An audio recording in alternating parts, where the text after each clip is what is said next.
So let's just study how to draw trend lines. This is one of the most simple techniques that we use, how we take a trade. But again, that's not the only tool you should use while taking a trade.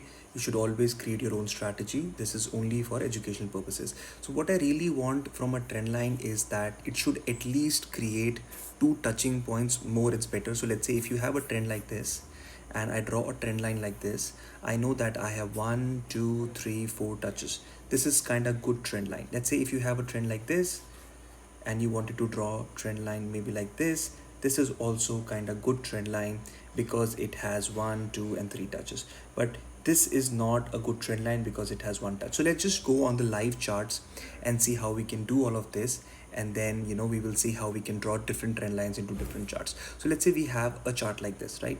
First of all, time frame is very important. So let's say if you are on a 1 day chart, you should know how much data you wanted to have on the screen, but having too much data is also not helpful. So let's go on a smaller time frame and understand how we can draw different trend lines. But again, you have to practice a lot so that you get comfortable drawing the right trend lines, right? So let's say if you want to go for a 1 hour chart, right? So when you have a 1 hour chart, let's say if I have this data, I can clearly see that the trend is down, and I can draw a trend line like this. So I can go here and I can say that I want to draw a trend line. I can maybe connect this area and this area, right?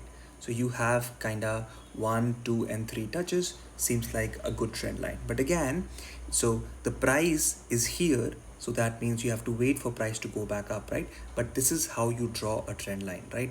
Now let's take another example. So let's say if we go to this particular chart and you wanted to draw a trend line, how do you draw a trend line?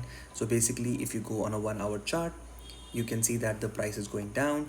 What do you think how you can actually draw multiple trend lines? But keep in mind that the trend line should have at least 2 to 3 touches, right? So I can draw a trend line like this also, because it might have like more than 2 or 3 touches.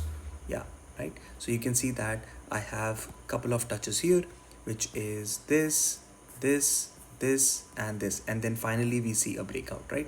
We can also draw a trend line like this. Why? Because we have 1, 2, 3 and 4 touches, right?